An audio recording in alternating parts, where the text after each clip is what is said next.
Hello and welcome to the Nordic Takedown podcast. This is Fun Daddy speaking. Fun Daddy in the house. I need to get used to this. I still can't get used to calling myself Fun Daddy. Anyway, so I'm here with Adam. I'm so humble. How you doing? I'm doing well. You're doing well. Recovered. I think it is because you take the name like it feels like kind of porn style, porn star when you say it. When you call yourself Fun Daddy, so I guess that makes it uncomfortable. I think a little bit. Me too. Especially when I spend a lot of time trying to actually be a fun dad to my kids and help my kids have fun. So you're not spending a lot of time trying to be a porn star. No, really, yeah. In fact, yeah, exactly. No, I'm successful in everything I do. Surely, if I was a porn star, I'd be successful in that too, right? Yeah, most likely. Yeah. Should we reintroduce Jan here as well before we go down this track? What a great intro to this podcast, right? Yeah. Jan, our German friend, Jan. Nice to meet you in person, inverted commas. Yeah. How you doing? Good to have you back on the podcast. Yeah, thank you. I'm doing fine. Quite confused right now. But most people are when I'm hosting. Most people are confused, but that's okay. We're gonna have a good time. It's gonna be a lot of fun today. Absolutely. Yeah. How are you? How you? I mean, because you. It's been a few episodes since you were last on, and you've had, I guess, more home issues. Yes. You've been sorting out. Yes. Star Wars Destiny. I'm still in Destiny mode. No, Star Wars Unlimited wasn't happening by a lot for me since we had some flood issues in Germany and especially in my region. And Warhammer is coming back up. My favorite tabletop game. So I was quite focusing on that. But concerning Star Wars Unlimited, I played on a small tournament with 8 people, and it was fun. Yeah, cool. And this is the one where you did quite well. Yeah, recently as well, which we're going to talk about. I was surprised, with Red Palpatine. That was a great deck for me to play with. Yeah, and Palpatine is not something many in this in our playing group are playing. So nice to hear. No, I faced a blue Palpatine quite a lot, and did okay against it sometimes. Ended up buying it off of the guy because he was moving away. And did you figure out why that is? Why, since Palpatine is quite a beloved character, isn't he? Yeah. He is beloved, or he's a big character at least. I don't know what people's relationship are to him, but I think he gets a lot of play somewhere else that is not Sweden and Norway. Yeah. Okay. Did you talk about him in the podcast? I wasn't able to listen to all the episodes. I don't think we've gone into Palpatine yet, from what I know. We did touch him when I talked about my bad experience about Palpatine Yellow, but otherwise, not too broadly. No, but we can go into that a little bit today, because I think today's episode is going to be talking about your Red Palpatine, that where you did really well in your tournament there. We're going to be going into one of the final showdowns in Scandinavia, in Oslo. And then we will be going into aggression and talking about aggression as an aspect coming out of Spark of Rebellion, going into Ghost of Shadows of the Galaxy. Shadows of the Galaxy. Thank you very much. And we're talking about aggression in that, as we were doing before. So, but let's start off with that. Let's just jump straight in to talk about Red Palpatine. We haven't gone into it much, as we've said. What did you like? Did you like about? How did you do? First of all, how did you do in the tournament? And let's have a look at the deck list, and then we can talk about the pros and cons with Palpatine. I think. So the tournament was, as I said, just 8 people, but I think the competition was quite high. And in some points I was lucky, but there was Garrett, I think Adam knows him. He was the former French national champion in Destiny. Tobias is always a contender who was in the podcast as well once before. And David as well. He was in our group as well, and we played other games, and he's always competitive. And another player, she played Boba. She says she's a professional player about herself and goes on tournaments to get cards and sell them. Since there was the possibility to win this Mace Windu finalist and the and champion card and everything. Yeah. Yes. Yeah. Well, what was the question again? How did you do? Where did you place in the tournament? Yeah, I went. So we had we played 3 games and then top 4 cut, and I made it to the finals, and was able to bring down Garrett, who went to the finals. He played a Cassian deck, very interesting. I won the first game, and then I made one big mistake. Tobias was ripping his hair from his head. And yeah, so I lost the second game, and then I was quite confused and how do we call it? I have some word finding problems.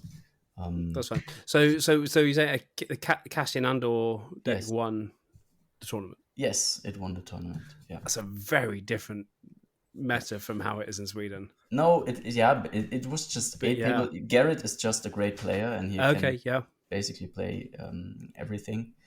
So it was just styling. Yeah, somehow. Usually he plays Boba yellow. We had Vader there. We had Aiden Versio 2 times.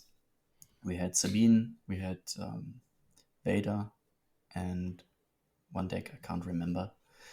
But I was scared since Red Palpatine is a classic control deck, I guess. Yeah. I was scared of aggro, and I saw some aggro since I played against Tobias, which I won 2-0 in the semifinals.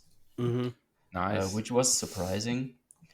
But he said I had some lucky draws and I had the right control cards, and so I basically could stop his early game and then go to the late game. Yeah. With Force Choke and Open Fire, which are great control cards. I played Yellow Palpatine before with you, Adam. Had some test games. And after our test games, you just sent me this YouTube link from Thor's Hot Take, and he made he built a deck, and I tried to change some things so it fits more to my playstyle, and then it went well.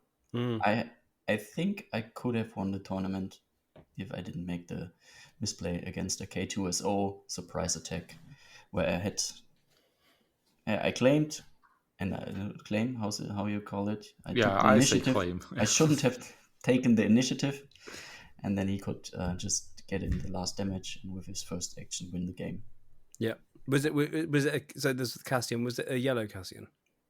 I have the deck here. It's yellow Cassian. Yellow red. So yellow red. Yeah. Okay. So did he sneak attack K2? Yes. Yeah. It's so painful. Yeah. It's so painful. I lost to that in Quivda, and it's like I took the initiative, shouldn't have done, and Sabine, yellow Sabine went with that one. The situation was like that. He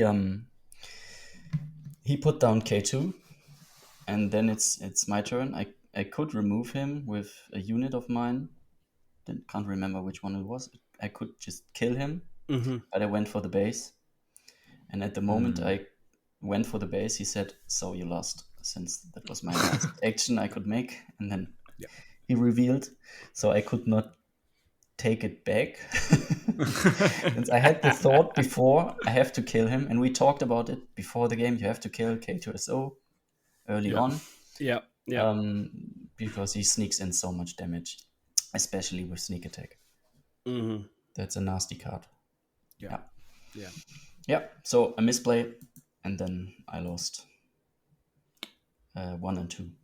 The interesting thing for this tournament, we decided to give a 1-1, not a loss, but just as what's the result in English? The draw. A draw. Yeah. Thank you. Yeah. And like, was the draw better than losing? Or yes, in my opinion, I can't understand from my other tournament perspective. I can't understand why, especially from my point of view, when I play a control deck, I win the first game every time in this tournament. I won the first game, and then I can just, I'm not doing that, but I can not slow play, but you can play the game so it goes on, right? Yeah. Especially against other control decks, and then they don't have the chance to win. Yeah, exactly. You can see that you're not going to win, but you can just keep playing. Just keep blocking them. Yeah. And I did not want to make this assumption or to not show that I try to play slow. So I made some decisions like this one with K2SO too fast, and that's why some misplays happened. But I think the deck is very strong, and you should try it out. And I will keep playing Palpatine since I love control, late game control, and taking a character. Yeah, I tried to remember which units I took over with Palpatine's ability. When he's deployed, you take control of a damage leader, of a damage non-leader unit. Once I took a unit that had so many experience token on him, he could not do anything against it since you can control the damage with red, where the damage lies. So that's very interesting. I mean, that's the big positive. I mean, that's the big thing with Palpatine, isn't it? You need to take something good. Yeah, and the problem can be playing against aggro, but I played against a Boba, a very experienced player. She was the pro. Yes. That was not an insult, but I was just like, so you did beat the pro, basically. Yeah. She told me she didn't play games the last couple of weeks, so maybe that's the problem. She did not know Palpatine, and usually you did not either, right? So. Yeah. And I played Tobias with Sabine, and I won quite clear 2-0. Maybe because of the lucky draws, but I think there are so many control cards, especially my favorite is Overwhelming Barrage, but you talked about this card already a lot, I think, right? I think we've brought up Overwhelming Barrage in every single episode we've recorded. I think love to play it, hate to play against it. Yeah. But I think it's even more important in this deck because you have a little bit limited removal and you can reach over to other to other lanes since you do not run the bombing run in the deck. Then you really need Overwhelming Barrage, I feel like. So I think aggression. I've always had a good record against Palpatine with aggression because apart from I think Cell Block Guard and maybe even the Emperor's Royal Guard that gives Sentinel, you really don't have defense against aggression unless you can get the Force Chokes and open fires out, and then you still have to draw your Sentinels as well. If you can hold them off until you can either deploy Palpatine and then the turn after you obviously have the Reinforcement Walker, actually that's on that turn, or Relentless. Like Relentless, you can just completely shut out aggro because their action cards are just useless. Or that one action card they've been holding on to. For a cause I believe in, is you just can't play that if that's their card they're holding it, if you've got Relentless out. That kind of stuff. Then if you can hold them out, you could probably beat aggro. But I think if aggro draws well, they will always win against this kind of deck. That's my take anyway. But coming from someone who's played later in every tournament I played. Yeah, I don't think this deck can beat aggro easily. You at least need to sideboard in more. Did you play more blocks? Yeah. Did you play with or without sideboard in the tournament? With sideboard. In my sideboard, essentially Bombing Run was in there. Oh, okay, yeah. And this neutral ship sentinel. Oh yeah, the Corellian freighter or something. Yeah. And some healing. Mm-hmm. The healing ship. Oh, sorry, I don't have the English names, not even the German names. So you just the have to Corellian free cost if you have the initiative. Oh yeah, the Star Viper, the consortium Star Viper. Yeah. But as you said, if I reach around 7 or 8, I can win against aggro. Yeah. If not, and that's the point. You usually don't reach these areas. At least from the things you said in earlier episodes. And yeah, I mean, you've got to ramp. You've got to get Sentinel out. You've got to ramp. Apart from that, it's an uphill battle. And one mistake players made, I guess, if I analyze the situation, was that they kept playing the Boba player, and especially she tried, and the Vader, they tried to keep the game going and not just say, okay, I lost the game. So they ran out of time, basically. Yes, yeah. That's why the game against Boba was 1-1, 1-2-1, 1-1. Yeah. Draw. Since we did not have any more time left. Okay. Yeah. So and that is like, and you're pretty happy if that is like a bad matchup that you take a draw anytime, right? Yeah. Absolutely. Yeah. And always, since I'm not playing, people are surprised by Palpatine's ability.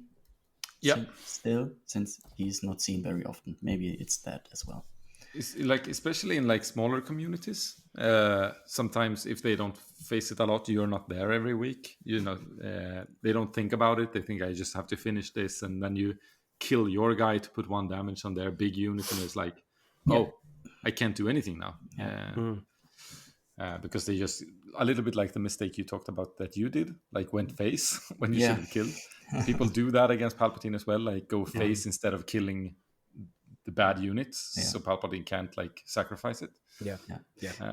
And I changed the play style against aggro, so I don't think if that's a very big intelligence move, but don't play stuff like resupply. Yeah. Because you need to control and not ramp. Yeah. But that's common knowledge, right? Or isn't it? No, I think it is. Like, but I think some people still try it, try to greed because like, I'm going to get to play Vader earlier or something. So I'm going to stabilize then. But the aggros are so strong that you won't stabilize, I think. Yeah. So get maybe you Sentinels can out. do the technician. But... Yeah. So get Sentinels out, especially combined with Yularen and control. That's basically it. It's not a hard deck to play. You have to, when Palpatine deploys, that's a tough decision sometimes, but Like which cards were the cards that performed best for you during the day? Do you remember?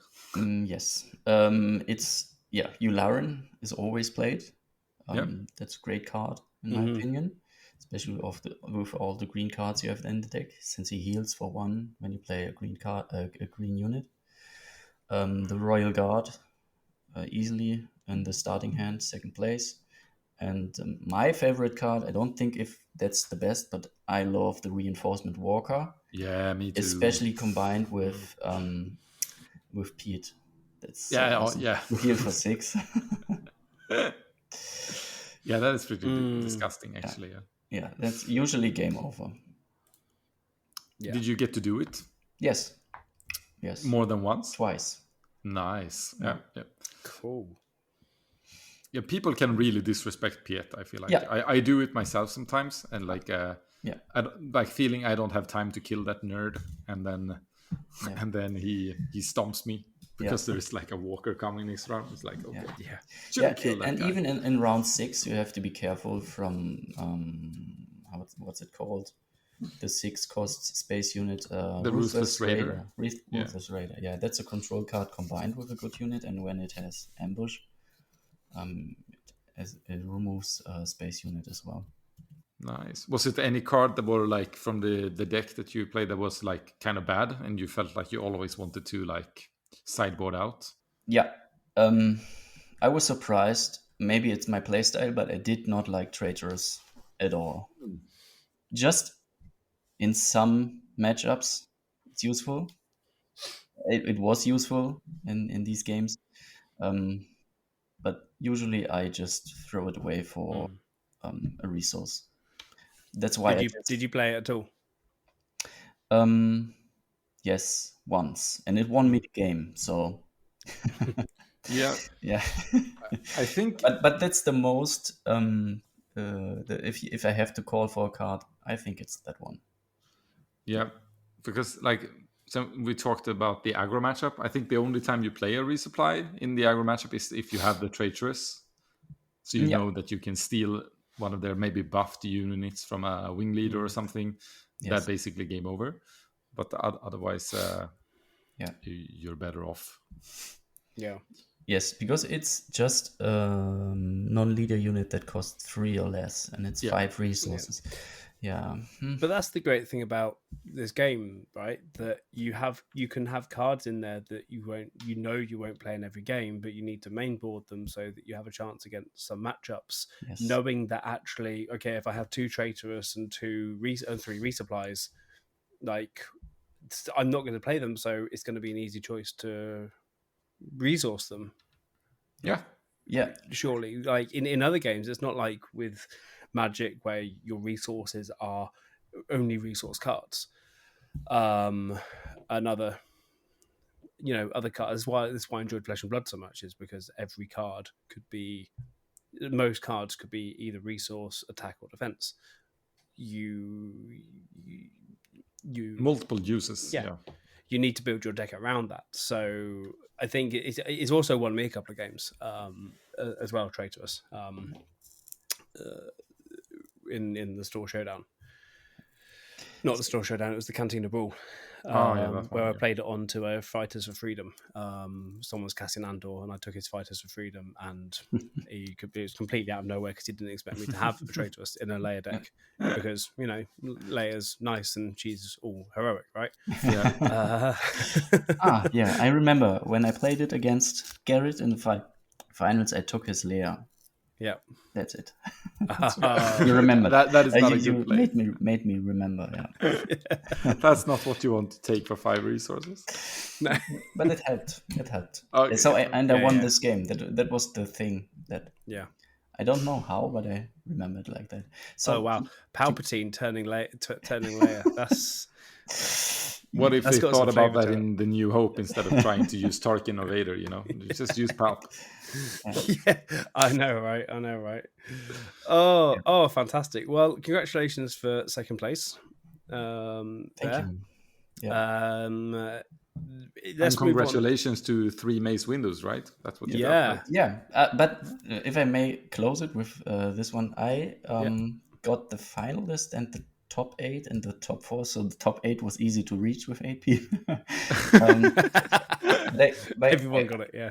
I got already 2 mace, so I kept the top 8 mace, and I sold the other 2. Since we talked about it, I don't care about glittery stuff. Yeah, you just draw them.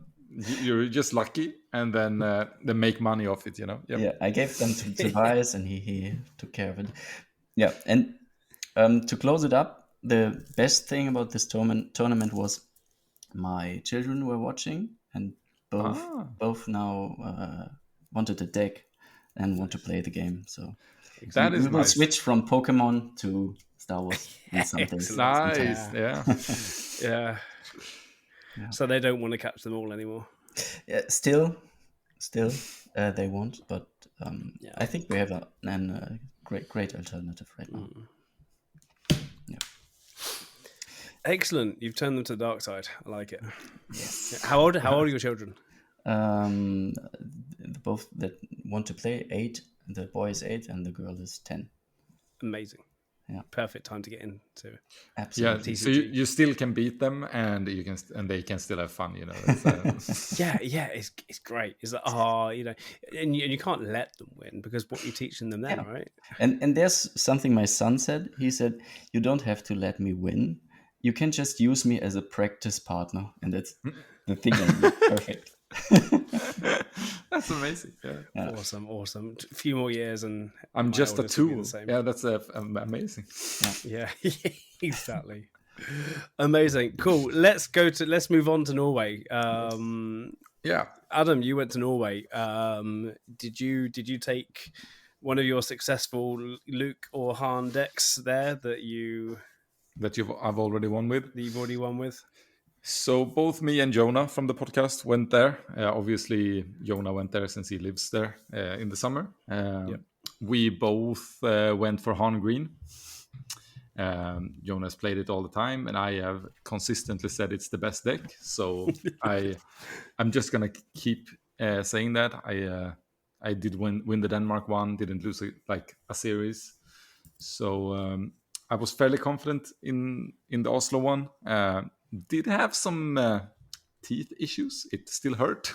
So I was on painkillers basically all the tournaments. And there was like a smaller turn up than people had expected, because it was later into the summer, and Norway is kind of like Sweden. I think everyone just goes on a break in the summer and disappears. The country is like on a big fat honeymoon for 2 months. I love that about Scandinavia. I love that about Sweden, but I love that Norway does that as well.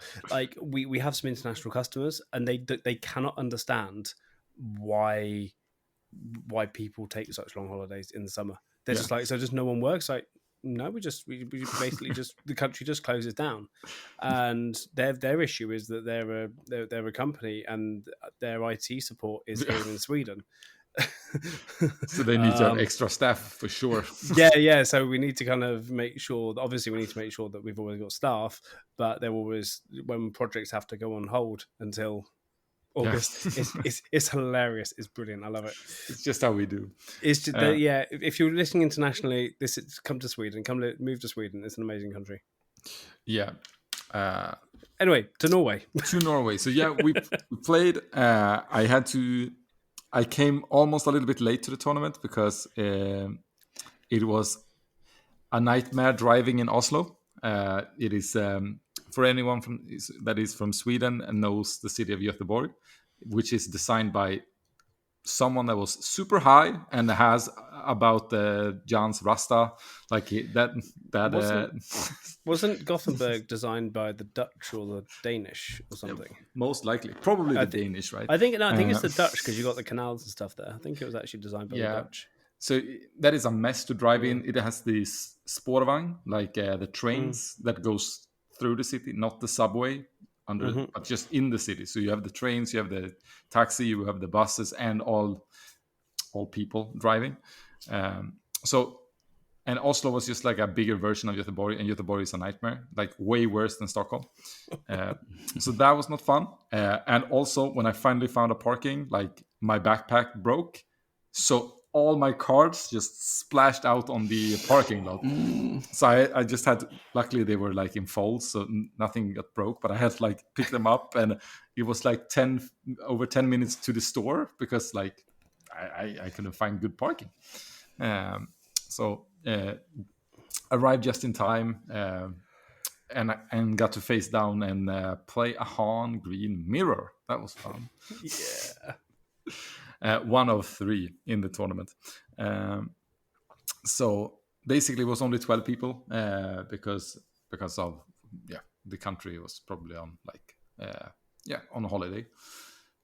So they decided to be very generous and do a top 8 cut anyway. So the 4 Swiss rounds were not really high stakes, because you basically, I think you went through on 2 and 2. but I still 4-0'd the Swiss. Faced Han Green in game 1. What was my second game? Yeah, Vader Green, which is like a really bad matchup for Han, but I still won. A little bit lucky maybe. Then I faced Jonah in Swiss round 3. We played a mirror. I won 2-1. And then in game 4, there was some weird shenanigans going on with challenge. They used challenge. So we were 2 people being 3-0, and I got paired with 0-3. So we didn't face each other, none of us. So he won his game and I won my game. So we were basically 2 4-0 guys in a 4 rounds of Swiss with 12 people. Kind of strange. Wow. But in the grand scheme, I don't think it mattered because she could not qualify. The only thing was that I didn't win the Swiss because I had worse strength schedule. And got into the same bracket side with Jonah, I guess, which we did not really want to. So in the quarters, then I got Sabine Yellow, I think it was. And I played this matchup so much now, so it became quite easy, I would say. I started with Falcon, and he went into the space lane, and I just played a Falcon round 1 and killed the space unit, and it was game over from there. And then in the semifinals, I faced Jonah again, and this time Jonah drew quite well. I think he would admit it himself that he drew quite a lot better than me in both games. It was and the games came down to being fairly close, but he just if I had a Spark of Rebellion, he had Spark of Rebellion and 2 resupplies. That was his hand when I was looking at his hands. And I was like, I don't have to take your Spark of Rebellion because the rest of my hand is shit. So I want you to spend resources on removing something. So I guess I'll take 1 resupply of you so you don't double ramp me when I can't even catch up with 1. So that was a little bit unlucky. But so I lost that one, and then he ended up losing the final because he had the massive headache. So kind of a shame that he knocked me out. After such a day, don't you have a headache as well? Since I had mostly still pain in my mouth after the wisdom tooth surgery on Monday. So the headache was fine. And how did you? I mean, you must put so many painkillers that. It was already removed. And how did you recover from the stress in the beginning? I think in tournaments that always. I came late as well to my tournament, so yeah, how did you manage that? I think it was a little bit relieved when I heard it was the top 8 of in 4 rounds of Swiss that I only needed to go 2-2. Okay. So that kind of made me feel first game doesn't really matter. You should breathe a bit, yeah. I should win. I am not humble enough to say that I should not go 2-2 in a tournament. I expect myself to have at least a 50-50 tournament. That would be really bad, even to be 50-50. But I was also very confident in the deck. So it doesn't always go your way though. You can be a good player and still lose the first 2 games of a tournament and be threatened to go out. Early. Yeah, it happened to me quite a lot in Destiny. So I was quite a slow starter in tournaments. So I don't really enjoy having that pressure, but I'm quite used to from before to put myself there. But in Unlimited, my Swiss rounds has been pretty sick. I think I've gone undefeated in 3 Swiss rounds now.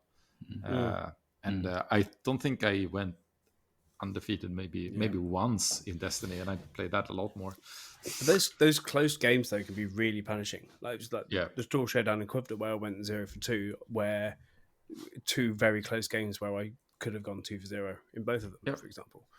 It could be so punishing, even if you play as best as you can. But then that's the game. That's the fun of the game. But at least I can still hold my head high and say like that Han Green is probably still the best deck, because I played 2 tournaments now, and the only deck I've lost to is Han Green Mirror. Mm-hmm. So I still need to play it. I still need to try a Han deck out. I still haven't done that yet. You're gonna get an option to play one of 2 different Hans in next set. So you can pick and choose. I'm liking the look of that. Cool. Well, as a segue into our main topic of today, a good half hour into the episode, very quick question off the bat: who's your favorite hero that you're looking forward to play in Shadows of the Galaxy? Ooh. I'm gonna let the Jan go first. Please don't ask me what's the Do you mean to remind you what the heroes are? I'm kidding. I will play Palpatine. Yeah. I'm sorry. No, I think the new. If we're gonna keep to the aggression stage, I'm for sure gonna say new Han Solo then, because he looks OP. Yep. Okay. Fair enough. Jan? You can't say Palpatine. I have to admit, I did not have a look at the new characters. Okay, fair enough. Mandalorian.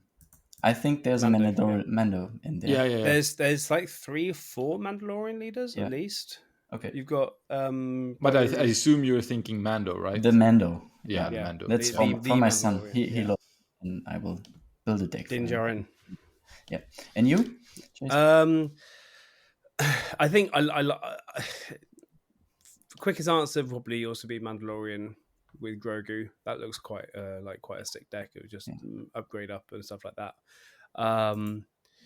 But my other one is Bobby Bo Katan. Kryze. Yeah, looks really looks a lot of fun. But then again, like Chewbacca is going to get a lot of support, so I'm also looking forward to that. Thrawn's going to get some support, so.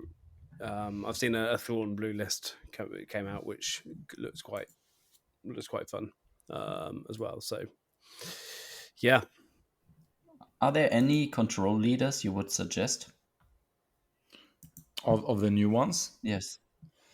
Ooh, that is a good question. I need to put them up. I'm looking at Jabba right now, and there's something with captured an enemy non-leader unit that looks great. And he has 12 hit points. Yeah, Jabba is definitely. It's a unit. Okay. No, but Jabba is a hero, right? But Jabba the Hutt has a leader unit. Yeah, 212. Looks fantastic. Yeah. I think he's probably the one. Otherwise, I think it's just Stay Palpatine, right? Yeah. Gar Saxon is another one that a lot of people are liking the look of.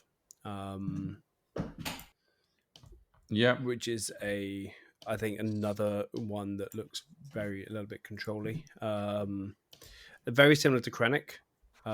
Instead of damage unit, the friendly upgrade is a friendly upgraded unit is +1. Oh yeah, exactly. Yeah. So that's another controlly. Great. We'll look into that. Indeed, yeah.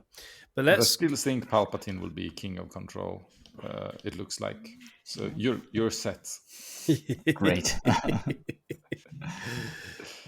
Awesome. Fantastic. Okay, cool. Well, let's go into the third of our run through of the aspects. Then we are going to be talking about aggression. So what do we know about aggression? How can we define aggression as a aspect, not necessarily a feeling? Oh yeah.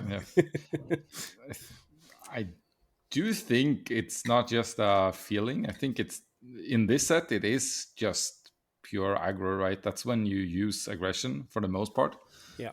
There is. I think we touched a little bit on it last week. Like, if green is the best color, I think red and aggression has been the worst color, probably in set 1 from power, because it's like very limited, right? It's just basically only the aggro decks that has been using it in a proficient way, like Sabine and Leia. Which is the point, surely. Like, aggression decks would, you need to have aggression in aggro decks. Surely. Yeah. I think it's the point, and I think it doesn't hurt that it is a limited aspect. I think in set 2 they have like really pulled in the big stuffs to make mid-range a lot more clear there. But if we just discuss it from like set one point of view, I think it's been an aggro color, a very needed aggro color, unless you do double yellow boba. But like the key color for aggro, I guess, because you have the A-Wing squadron and Fights for Freedom for a cause, I believe, in K2SO and stuff. Yeah. And isn't aggression about the term deal damage? Like that's on a lot of the cards, right? True. Yep. Yeah.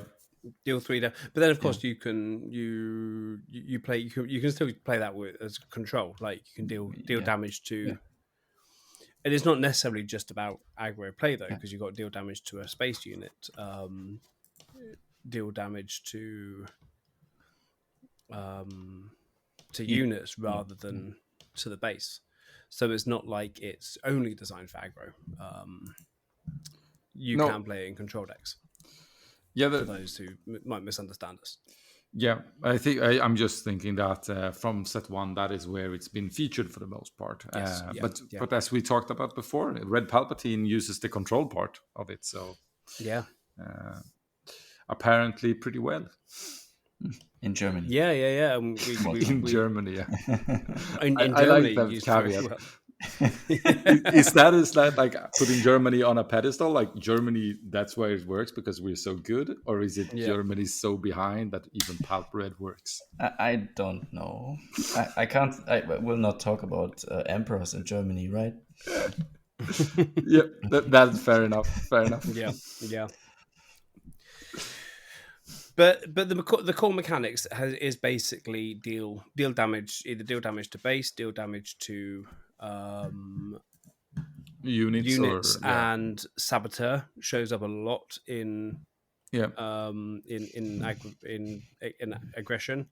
Both on, for example, Wolf, you have Infiltrator skill, the only upgrade. Rogue Infiltrator? Not the only upgrade. The only heroic the only non-villainy upgrade was Infiltrator skill. Yeah. Because obviously you have the 2 lightsabers. Villainy lightsabers, of course, but apart from that, that's the only one. No, but the red color is kind of basic, it's about dealing damage. So it's fair to say that it is like a good entry color, I would say, because you know what you get from the cards. You don't have to sit and think. Like if you look at K2SO, it's a really good card. Yeah, you don't have to think, oh, this is good with that other card. It's just like really bananas. So I'd say it's a good to introduce new people. It's very nice to introduce them to red, even if it's control or aggro. Yeah. And then you can just decide what you're going to do with it if you need to go deeper in there. Like the aggro decks, for example, is you just hit base, for example. Yeah. And as you hit base as quick as you possibly can. And that's what those cards are designed to do. But then if you're, I guess, a more experienced player, or you're playing the kind of deck that doesn't want to do that, you need to go longer, Yeah, and I think, well, what am I going to say here? I think it's also like the reason why everyone played the Sabine in the beginning. It's easy to see the strength. I was just going to talk about that actually. Yeah, like the I guess the meta, especially what we saw in Sweden, I guess what we saw everywhere else apart from in London with the 8 Bobas, was that people started off with Sabine. Sabine was great. Then we moved into mid range, and then we ended up being actually control being really strong. And then I guess recently Han's done better and stuff. We come back to mid range, but aggression was the very quick, easy come in. Sabine was popular. Yeah, and it wasn't even yellow Sabine that was popular to begin with. No, it was green. It was Yeah, green green Sabine, Sabine, yeah, beginning. because ECL, etc., etc. So it was the quick, easy win deck. Yeah, just a lot of damage, quick. Yeah. Yeah, exactly. So the strength of, I think we've kind of covered the strength of it, but the weakness. I mean, what's the weakness then of aggro? Or with the aspect, maybe? With the aspect of the weakness of aggression. Do you have any take on that, Jan? I'm sorry. We can say it has no weakness. That's absolutely okay. It can be a hot take. It will make people angry. But yes, I will not say that. Well, I think, from my perspective, I'm quite naive in the game. It has good low-cost cards. It has good high-cost cards. It has control cards. Mm-hmm. It has buff cards. It lacks, I'd say, maybe if I take your route, it lacks complexity. Maybe. Yep. Like I agree. The complexity it lacks, and maybe it lacks. After K2SO, I'm winging it here a little bit like we always do, but a higher cost good units, like it drops. Palpatine is great at 8 resources, but like I knew you were gonna point that out if I didn't say it, so I was quick. But like between like maybe resource 5 and then 7, not 8, there is Ruthless Raider is good, but like they don't have the flood of like good units to drop. Maybe they don't. Maybe don't need to, but I think it's could be a small critique. It's pushing people to going for the quick kill. Like everything, like Red 3, like all the heroic, the majority of the heroic ones have had raid 1, raid 2, etc., etc. Yeah. Obviously, Fifth Brother with raid 1. Then, like especially in heroic, and I'm kind of coming at this because I'm an experienced Leia player, being the only deck I play competitively. Trying to tweak that for the SOR Showdown in Quivda, Mace Windu was my big change answer to going a little bit longer. And it worked against Adam in one game. I'm just going to put that one out there.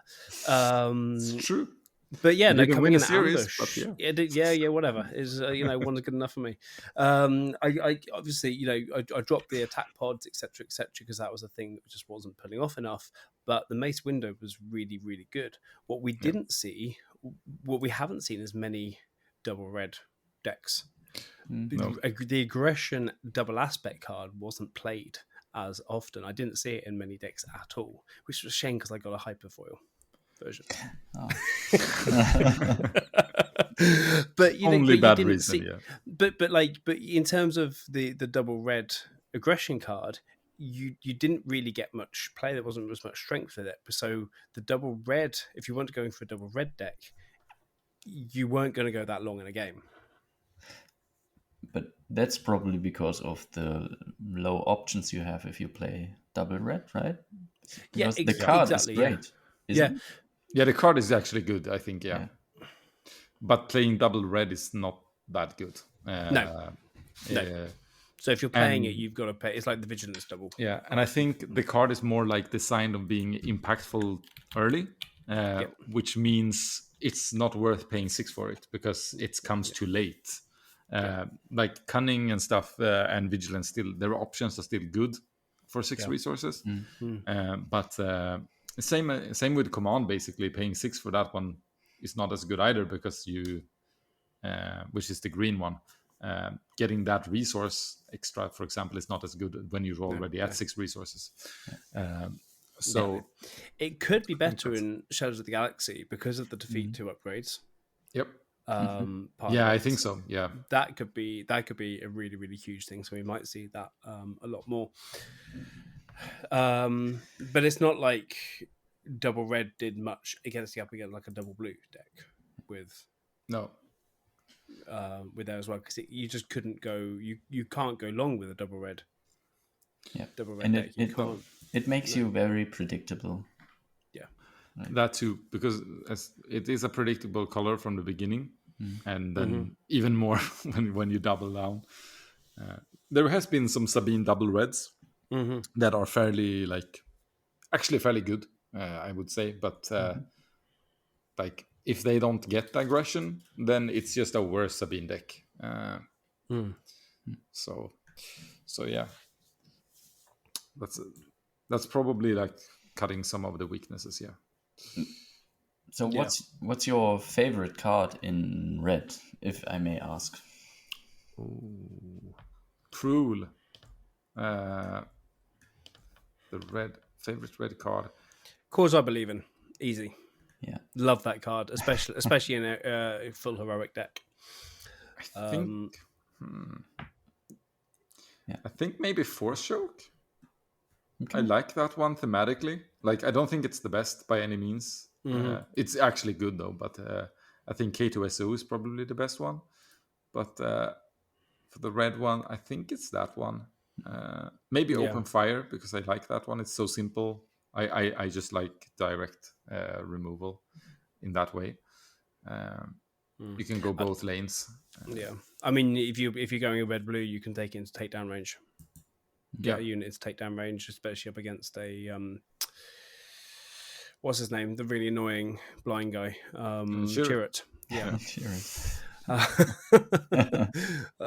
Agreed. Yeah, such a great deck, but so annoying to play against. The Occupier Siege Tank was an odd. Was a little bit of an odd card, having the only one in this with grit. Yes. Yeah. As well, when grit was obviously with Shadow of the Galaxy is designed for vigilance. Yeah, I think that one it will work well with the new Han Solo that puts 2 damage on the one who plays cheaper. But, and the attack pod as well. Can't forget the attack pod as well. Have grit. True. As well. But maybe we should look at the leaders and see like which ones of the red leaders were interesting to you guys. No, that's a good idea. I think that was where we were going to stop next. What do you guys think? Like, let's go look at villainy. Like, we have Vader, Inquisitor, and IG-88. Which worked well or which didn't work? I'd say Vader worked well. Yeah. The other ones did not work so well, except IG versus me. Yes. IG. You had a great time with IG, didn't you? Yeah, I've been humiliated by IG enough. But in general, him and the Inquisitor has not done great. But they can win, apparently. I tried a deck to build a deck. That's something I tried at the beginning. To build a Grand Inquisitor deck with upgrades, but both are bad since upgrades are not here yet. In the meta. Yeah, it's a bit risky with upgrades in general in the meta. Like putting a lot of investment. With Force, I'd love to try that.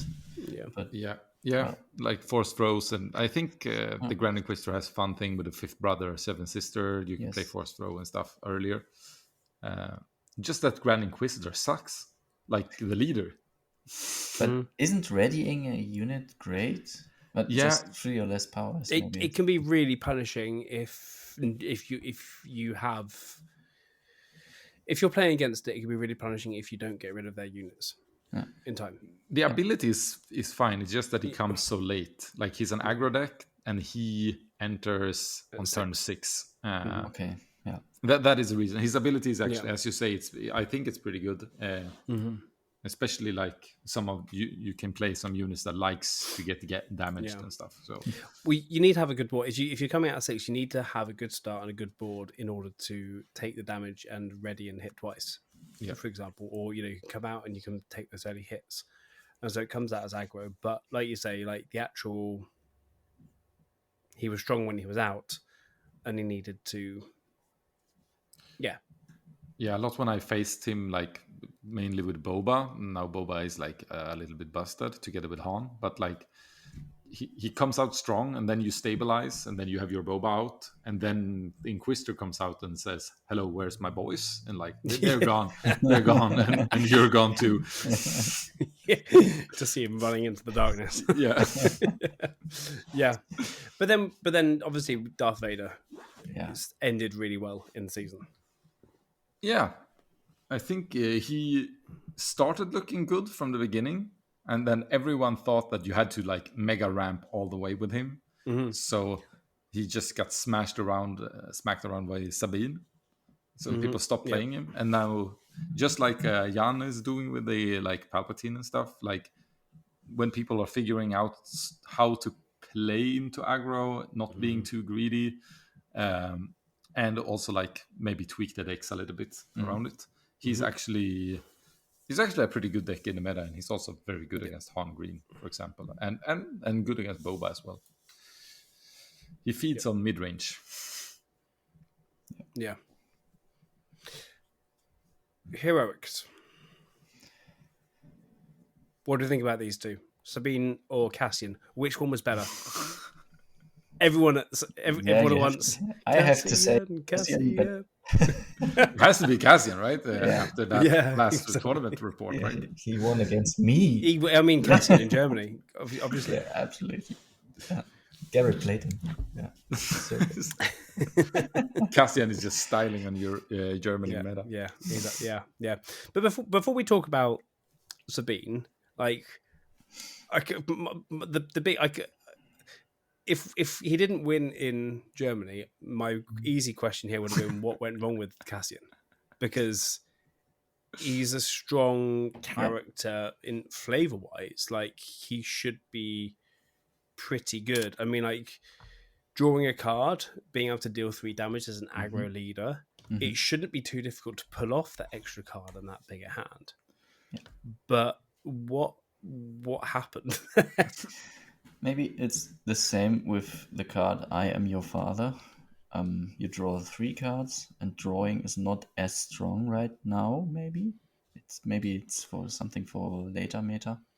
Yeah, I think, as you say, with I'm Your Father, it's like the problem is that the opponent chooses. So it's like he's probably going to give you the worst option. Yeah. I think... But usually it's draw a card, right? Yeah, usually. Yeah. Depending on the deck. Like, if it's a control mirror, no thank you. But and depending what part of the game you're in. Yeah, sure. Like, if you play I'm Your Father too early on, you might want to take the 7 damage because it's early on. You don't want to give your opponent the bigger hand. Yeah. If it's later on, you'd be stupid to take the 7 damage because you're winning or something like that. Yeah, exactly. But that's not the card we're talking about. Yes, sorry. No, it's fine. It's fine. But it's an interesting card that it feels like it should work, and it feels like it should be a strong thing, a strong effect. But it didn't work. For me, in this, for me, it's like, as you say, it's like in an aggro deck you want to do it, but like in an aggro deck, do you really want to spend 1 resource to draw a card and play like an undercurved unit, right? Afterwards, which means that you get a weaker board and you have a harder time pushing the damage. So it's a little bit like anti-synergetic, I would say. Yeah. And also, like, he arrives a little bit like Grand Inquisitor, like, what's up? He's coming out as a 4/6 on turn 6, and kind of gets a little bit laughed at by some of the heroes, like, and his ability is like that one is pretty good, then he just gets a card, so when he arrives it's pretty good, but before that it's a little bit awkward, I feel like. So did you try him by a lot, or did you just I tried. The only way I tried Andor was in a vehicle heavy deck. I built a vehicle deck, like a with only vehicles and droids and wedge. Was it good? No. It probably should have been good. I didn't give it enough time, but I played against the Boba, and it was just so difficult to even keep my vehicles out and do anything with them, because I thought, well, the theory of that was, well, if I've got big vehicles out, I'm going to be able to do that damage each time to the base. I'm going to be able to do that. I'm going to be able to get more cards, get more vehicles, and I can flood the board and win. No, I think if you want to make him work, you need to play him mid range, and right now Red did not have enough cards for that. No. But I think mid range is something that Red gets a lot of cards in set 2. So I know some people think that he might rise a little bit. Yeah. Not sure how much he will rise. There is like still a lot of good heroes like coming, or leaders. But, I mean, the can't go much worse, right? I will send you Garrett's deck in the Discord later. Yeah. That'll be interesting to see. Yeah. Because obviously we're completely bonkers here in Sweden. We have no idea what we're doing if we're talking about Cassian in this way. And Germany has solved the mystery of Cassian Andor. The 80 million. I feel quite embarrassed to be the one to speak for Germany. Oh no, you should not feel embarrassed at all. You should not. It's another thing, because like we have our, I mean, but that's the really fun thing about this game. Like, we have our meta, we have our things that are going really well over here. Another country, people like different stuff. That's kind of okay. Another town, maybe. Yeah, it's just a small group meta here, I think. Yeah, exactly. Yeah, we're not that fast. So then, why is Sabine so good? Let's move on to Sabine. Why was she so strong? What was it about her? I've got my thoughts, but I want to hear from you guys first. From my point of view, if I may start, from the naive perspective, it's because she comes so early and has a quite straightforward ability. That's it. Isn't it? Yeah, and solid stat lines, I would say. Yeah. I mean, definitely, like 5 health coming out on turn 4 with 5 health. There's not much that you're going to be able to take you down straight away. You're not going to be able to go up against that. Except if you draw Force Choke, right? 2 times in a row. Yeah, Force Choke. Is that can you do that on on leaders? Yeah, I think so, right? Yeah. 5 damage to a non-vehicle unit. Yeah, it's non-vehicle. Yeah, that's why it never works on space. Yeah, that's that. I always want to do it in space, and just like nope. So yeah, Force Choke and like Takedown is the only like. I mean, come on, Adam. You must know that the Force doesn't work in space by now, surely. Tell that to Leia. Yeah, tell it to Leia. Yeah, I was gonna say that. I'm with you, but tell it to Leia. I think the big thing is like one damage to base per turn as a thing. The game goes on for 5 turns. It's quick. Okay, that's 5 damage. Yeah, right there and then. Game goes on for 10 turns, 10 damage, and you've only got to worry about the other 20 or the other 15. Yeah, that's why she rised again, like because she started being the main aggro, and then Leia took over for a little bit while. Like she was trying to take the place, and then Control arrived, and then people just realized that's why we need Sabine, because she can just ping off the last few damage. Yeah. But yeah, so Sabine is really, really good, and I don't think there is anything going to change that really. If aggro is viable next set, she's probably viable, you know. Yeah. Cool. Well, I don't think we need to go into more about Sabine. Just remember her as a great thing. But then I think she's also going to be really good in set 2 in Shadows of the Galaxy, because she's a Mandalorian and she's got some synergies there, right? So you can boost her, stick a load of weapons on her. So she's going to be really strong for another set again.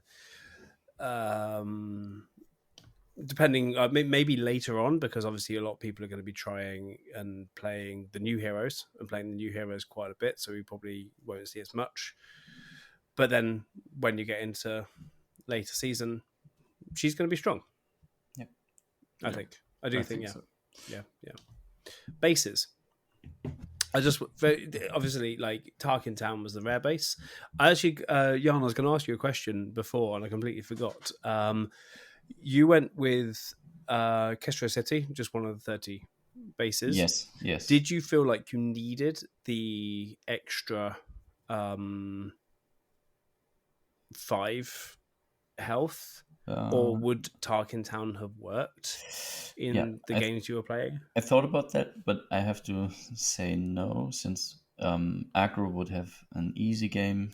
It is still already an easy game, but with that, against other control and other mid-range deck, you can go Tarkin Town, but otherwise you need the 30 hit points always.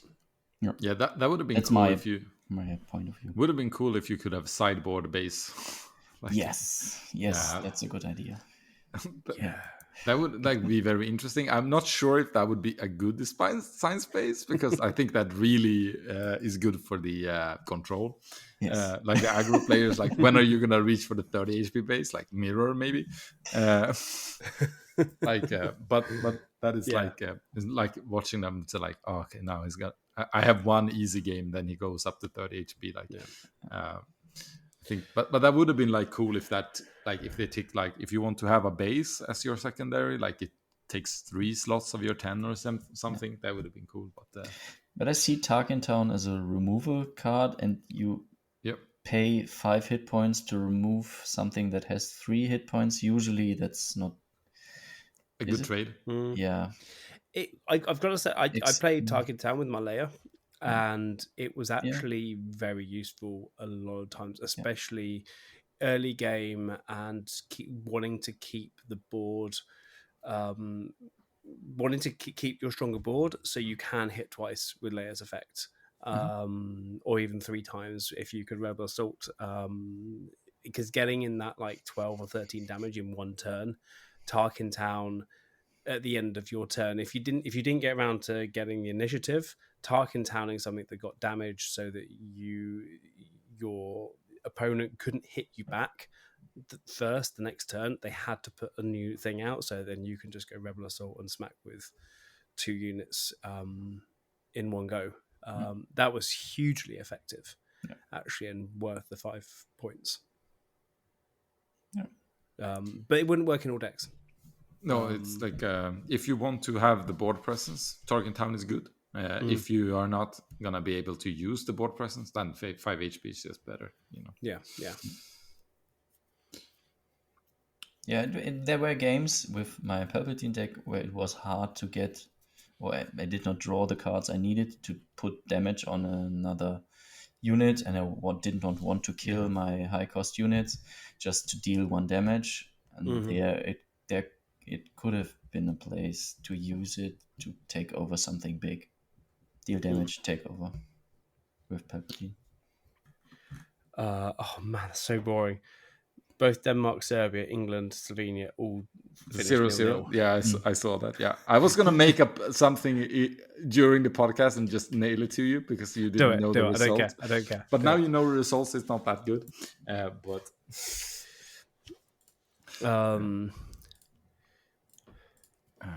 Yeah, we could just go one aggressive card that we think will change aggression in the new set. Do you have one, Jan? I have one which I dislike. It's the Valiant Assault Ship, and I think it's a very good card, being 3 and 4, and attacking my precious more resource deck.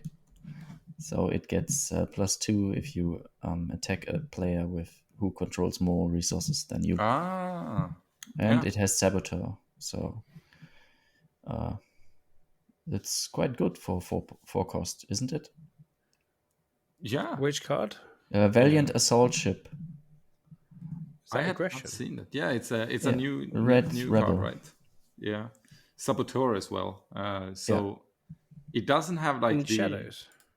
Yeah, it doesn't have the what would you say, the sexiest like damage stats, like 3-4 for 4. But like if you face a ramper, like Yeah, you can put it on your sideboard maybe. Exactly, yeah. It's a really good sideboard card for that. Like it suddenly becomes a 5/4 with Saboteur, which like dodges the Sentinels in space as well. So that is an interesting, like as you said, sideboard card to use. How about you, Jason? Yeah, then it's not. What do you feel about it? Official. Yeah, the Valiant assault ship. Yeah. Yes. Yeah, no, I saw it was one of, it's like the unofficial, one of the unofficial spoilers, isn't it, that has been I'm sorry. It's not on the website yet, the official website. Okay. So far. That's a really strong card. Period. That. Yeah, just really, really strong. I'm saying it as I'm reading it, hoping more words will come into my mind as I'm talking about it. If the defending player controls more resources than you, it gets +2/+0 for this attack. Can't complain. Yeah. I mean, coming out of 3/4 turn 3. I mean, it's anti-control or like. What do you say? Abuse the ramping, which has a very little like negative side effects in set 1 to ramp. Yeah, and I like these cards that control specific play styles. Like, so you have something to counter, right? Yeah. Yeah. So that's why. Yeah, I think we said that before. Like, you know, if you're going to have a really, really good effect, there has to be a balance. There has to be a counter. Yeah. Like, there has to be a balance in the force to put flavor to the the whole topic that this game is about.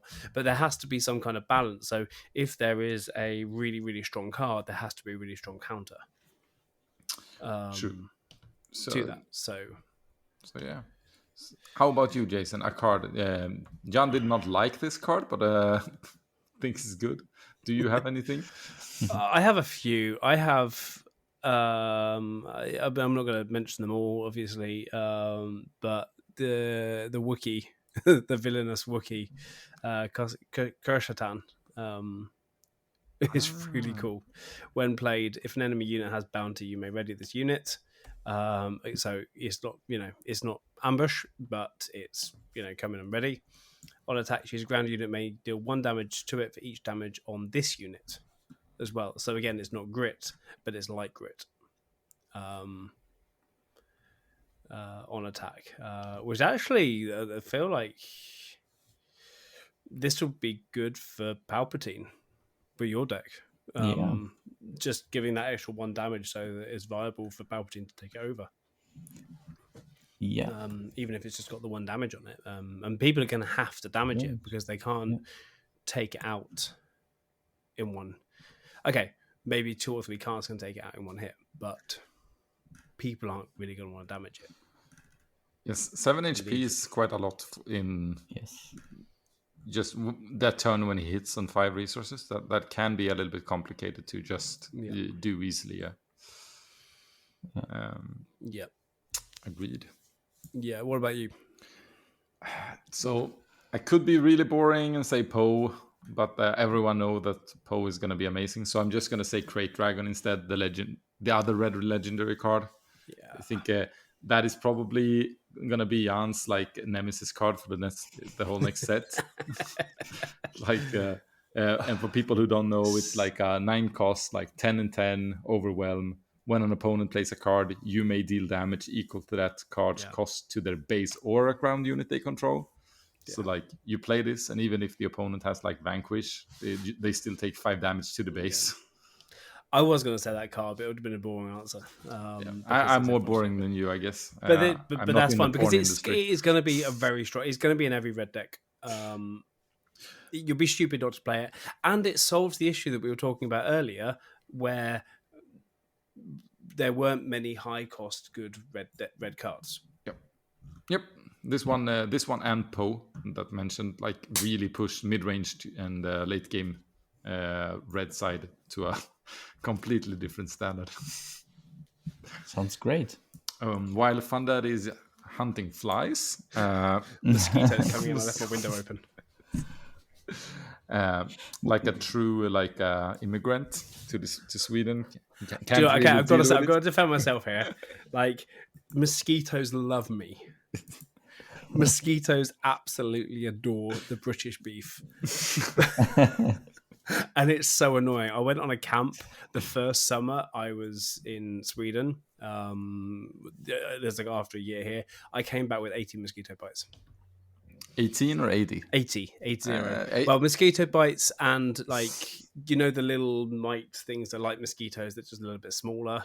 As annoying, but those as well. But knocked, yeah. So it's like I had like over 30 mosquito bites and the rest were knocked. I was just like, oh, it's horrible. I was itching so much. You must have a pretty juicy meat. That's gonna be like very good for like when you get stranded on an island and people have to decide who they have to eat. You know, you're gonna be the first one.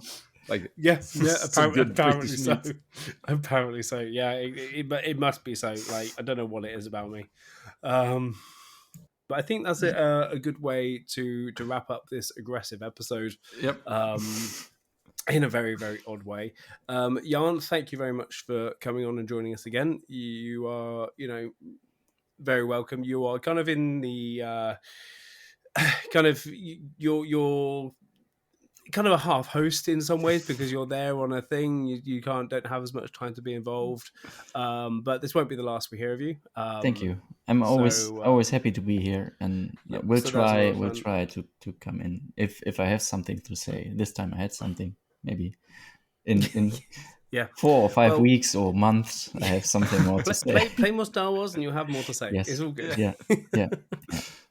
You gave me a great suggestion to an entry color for new players. Like my children will be red aggression. Yeah. Thank you. Leia is actually a really, really good starter deck, I've got to say.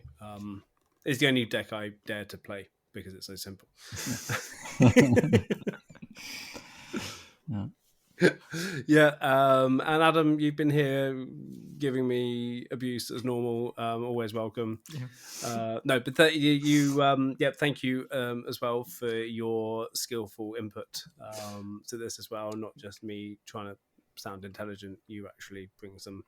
I'm just actually intelligent. That's a big difference. There we go. Exactly. So humble. And I've been Fun Daddy, also known as the Captain. And until next time, you know where to find us. Give us reviews, give us feedback. We always love to hear it. Until next week, may the Force be with you. Good night. Night.